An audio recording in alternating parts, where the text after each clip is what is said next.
On the afternoon of September 19, 2022, in Mont-Saint-Martin, a small French community, a 16-year-old boy entered an abandoned building to urinate. While looking around, he saw something strange that seemed to be a doll or a mannequin as he got closer. But as soon as he got close enough to spot tattoos and a body piercing, he realized that it was not a mannequin nor a doll, but a woman's body. The boy was extremely scared and quickly ran away from the scene. He went to a nearby bar where he told the owner what he had found, asking him to call the police. The bar owner quickly called the authorities. A forensic team and 20 agents were sent to the scene. According to the police, the naked body of a woman had been divided into parts that were not at the scene. The lower limbs had been removed at the knees. There were no arms or head. Still, according to them, the body didn't show any visible bruise nor signs of injuries by firearms, cold weapons, or abuse. As there were no traces of advanced decomposition, the expertise determined that the woman had her life taken less than 24 hours before. Authorities also determined that the location where the body was found was not the location where the crime would have occurred. According to them, there was no much blood at the scene, which indicated that the victim had her life taken elsewhere and then was dumped there. With no hands to collect fingerprints or a head to help with a faster identification, the police had no idea who that woman was. The only thing they knew was that she was young. Also, forensics had determined that the crime had taken place in less than 24 hours, as I mentioned, so there was still no missing person report that could be someone looking for the girl. With few options, the police decided to focus on the 2 tattoos that the victim had. One was in the shape of a dagger and a rose, and the other was with the name Kaiko. As soon as news of this gruesome find hit the media, the case quickly made headlines in newspapers. On the same day, footage of the body began to circulate on social media. Days earlier, another body that belonged to a man was found without the head, about 70 kilometers away from the body of the woman that the 16-year-old boy had found. As a result, the population became very afraid of the possibility of a serial criminal on the loose in the vicinity. Realizing that fear was spreading among people, the authorities soon tried to say that the 2 cases had no connection. At first, the police had the theory that the victim could be a Belgian callgirl. Since Mont-Saint-Martin, the small French community where the body was found, is close to the border with Belgium, and is common for some Belgian women to sell their bodies in the region. But that was just a theory, and in order for them to move forward with the investigations, they would have to discover the identity of the victim. The police then made a sketch of the tattoos and presented the images on TV programs to see if anyone known to the victim would recognize it and got in touch with them. A hotline just for people who had information about the case was opened with the police and with a guarantee of secrecy. Initially, information about the victim's tattoos was passed on local channels and newspapers, but in the days that followed, the authorities passed on the information to other nearby countries, and it was due to a transmission that passed in Portugal that the police finally managed to identify the body. On October 3, 2022, 15 days after the discovery of the body, a friend of the victim's family who was watching the news recognized the tattoo with the name Kaiko.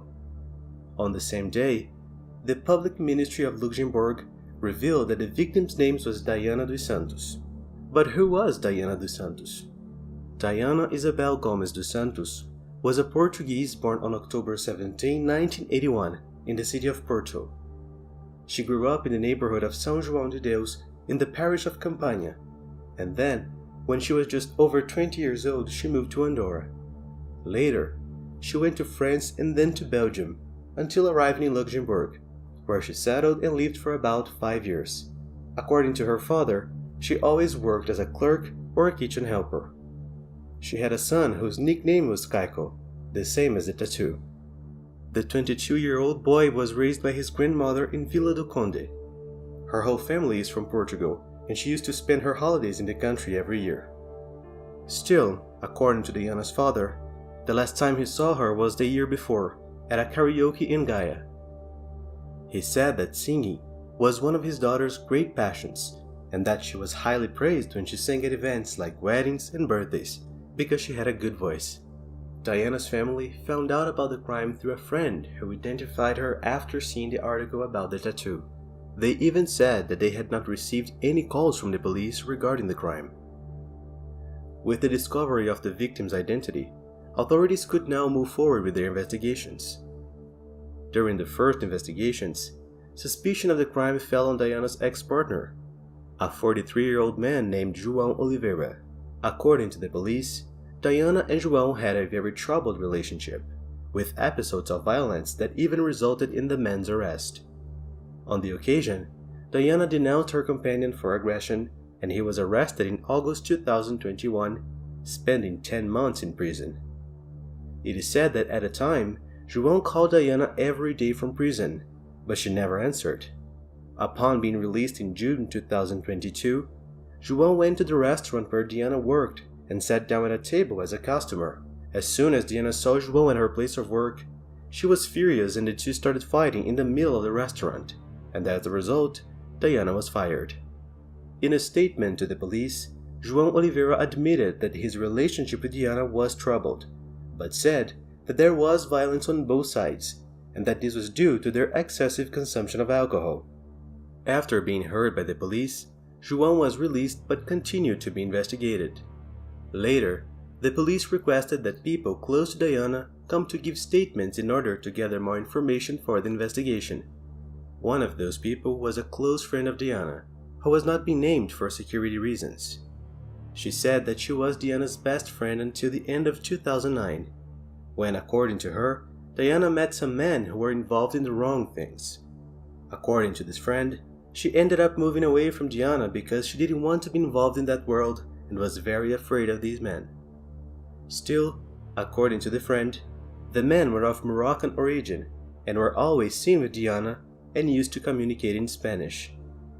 With this information, the police questioned the victim's family about who these men were and received information that one of them was 48-year-old Said Bayanquea. According to the victim's family, in July 2022, Diana and Said took a vacation trip to Portugal where they spent a week. There, Diana introduced Said to some of her family and friends. She would also have taken the opportunity to announce that she had married on July 14th with Said's nephew, Gibran Bayanquea. Family and friends were extremely surprised by the news, as she had not even announced a previous relationship with this man. With that, Diana would have clarified that the marriage was arranged and that everything was fine. Even though the family didn't know about the marriage, João Oliveira, Diana's ex-partner, said he knew about the marriage since the beginning of that year. According to him, Diana went to visit him in prison to settle some things and commented that Said had a nephew in France who was going to Luxembourg and that needed documents to be able to live in the country. They would then have offered Diana 30,000 euros for the fake marriage, so that Said's nephew could have permanent residence in the country. At the end of July, after the alleged wedding, Gibran and Diana rented a house in the city of Diekirch in Luxembourg, which they intended to renovate and then put the rooms for rent. The police went to the house and carried out a thorough investigation, as they believed that that would be the place where the crime had occurred. However, nothing was found. Still, according to João Oliveira, on the 9th of September 18th, the day before Diana's body was found, she would have tried to call him twice, but he didn't see these calls. Because of personal reasons, his cell phone was turned off. As soon as he saw the missed calls, João was worried and intrigued. He tried calling Diana back, but her cell phone went straight to voicemail.